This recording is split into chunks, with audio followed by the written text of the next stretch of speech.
Bueno, vamos a explicar el punto número 2. Para eso necesito explicar los criterios de divisibilidad que están en la hoja de teoría. Que dice, ¿cuándo un número es divisible por 2 o múltiplo de 2? Bueno, ahí dice, un número es divisible por 2 cuando es par.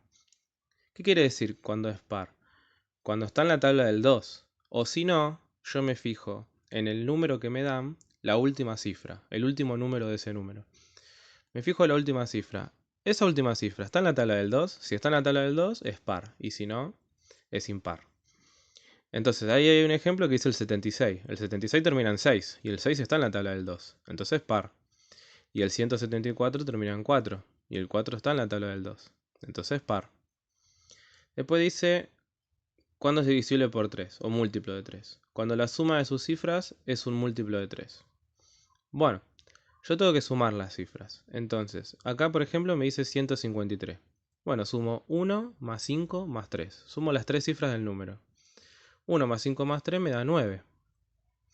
El 9 está en la tabla del 3. Entonces el 153 es divisible por 3 o es múltiplo de 3. Está en la tabla del 3. Después tengo otro ejemplo que es el 6231. Que si yo sumo las cifras, 6 más 2 más 3 más 1, me da 12. Y el 12 está en la tabla del 3. Entonces es múltiplo de 3.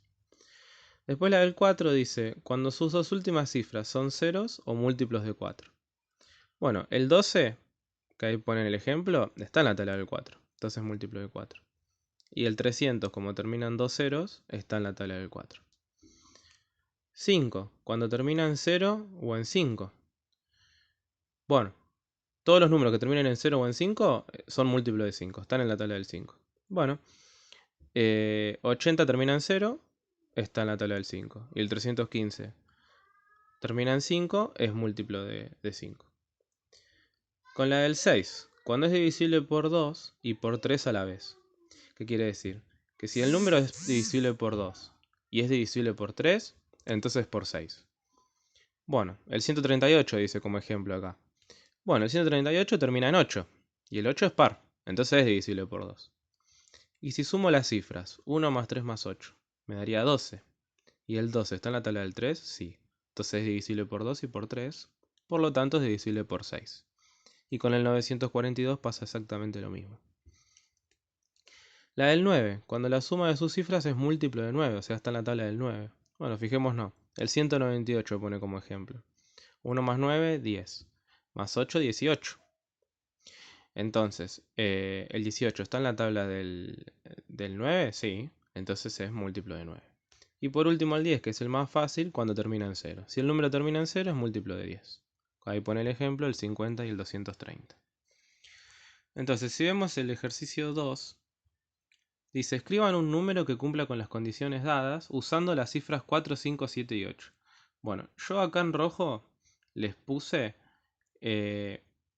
todos los números posibles con esas cuatro cifras. Con 4, 5, 7 y 8. Son los únicos números que podemos usar. Entonces, el B que yo les di como ejemplo, el punto B dice múltiplo de 4 menor que 7000. Bueno, para que sea múltiplo de 4 tiene que pasar que las últimas dos cifras estén en la tabla del 4. Entonces, y que sea menor que 7000, dice, ¿no? Bueno, si es menor que 7000, ya todos los numeritos que están acá arriba se me reducen a la mitad. O sea, porque hay una mitad de números que pasan los 7000, entonces eso ya no los puedo usar. Los otros me fijo. ¿Cuál es el divisible por 4? Las últimas dos cifras están en la tabla del 4. Bueno, el 5784 que yo puse como respuesta está. Y el 5748 también, porque el 84 y el 48, que son las últimas dos cifras, están en la tabla del 4. ¿Sí? 4 por 12, por ejemplo, es 48. Entonces el 48 está en la tabla del 4. Después, por ejemplo, la dice múltiplo de 2, pero no múltiplo de 4. Entonces tienen que buscar de todos estos números que están acá arriba en rojo, cuál es par, o sea, su última cifra está en la tabla del 2, pero sus últimas dos cifras no están en la tabla del 4. Porque tiene que ser múltiplo de 2, pero no de 4. ¿Bien?